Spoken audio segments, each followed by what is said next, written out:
Hello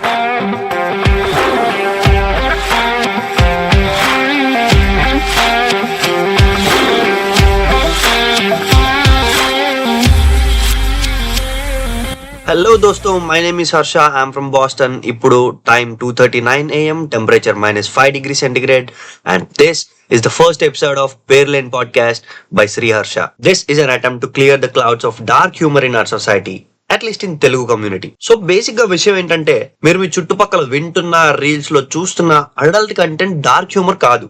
Adult content or humor that is based on sex and nudity is called blue comedy. చిన్న analogy చెప్తా. Porn ని blue films అన్నట్టే ఈ sex and న్యూడిటీకి related humour ని కూడా blue humour అంటారు. ఈ విషయం తెలియక మన తెలుగు మేమర్స్ కొంచెం లిమిట్స్ దాటి ఉన్న అడల్ట్ మేము ఏదన్నా వేసిన ఆడియన్స్ డార్క్ నా కొడక అని కామెంట్లు పెట్టడం, అది చూసి వీళ్ళేదో నిజంగా డార్క్ మేమర్స్ అనుకుని పొంగిపోవడం ఇన్స్టాగ్రామ్ లో చాలా కామన్ అయిపోయింది.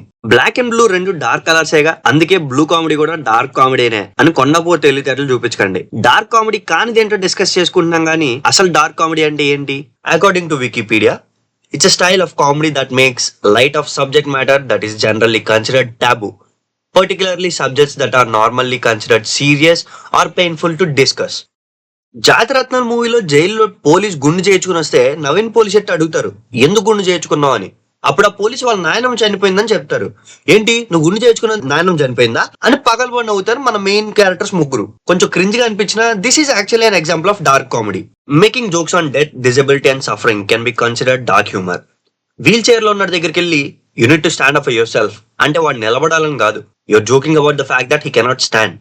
ఫేమస్ సైకాలజిస్ట్ సిగ్మండ్ ఫ్రాయిడ్ 1927 లో ద హ్యూమర్ అనే ఒక ఆర్టికల్లో మెన్షన్ చేశారు దీని గురించి. మన ఈగో మనం సఫర్ అవుతున్నా అనే విషయాన్ని ఒప్పుకోకుండా ఉండడం కోసం మనం ఆ సఫరింగ్ మీద జోక్ చేస్తాం. అమెరికాలో 1970s లో మర్డర్ కేసులో death by electric chair punishment తీసుకున్న మర్డరర్ జేమ్స్ ఫ్రెంచ్ చనిపోయే ముందు ఫ్రెంచ్ ఫ్రైస్ అన్నాడు. అంటే James French will be fried అని. అది సఫరింగ్ ఒప్పుకుని తన ఈగో అయినా ఉండొచ్చు, చావు మీద భయం అయినా ఉండొచ్చు. It is natural of humans to do this. And another side of dark humour ఏంటంటే, it strengthens the morale of oppressed and undermines the morale of the oppressors. అంటే ఏదో క్వశ్చన్లో నువ్వు విక్టిమ్ అనుకున్నావు, నిన్ను చూసి ఎవడో జోకేశాడు, అలాంటివి ఫేస్ చేసి చేసి యుల్ బి స్ట్రాంగ్ మెంటల్లీ.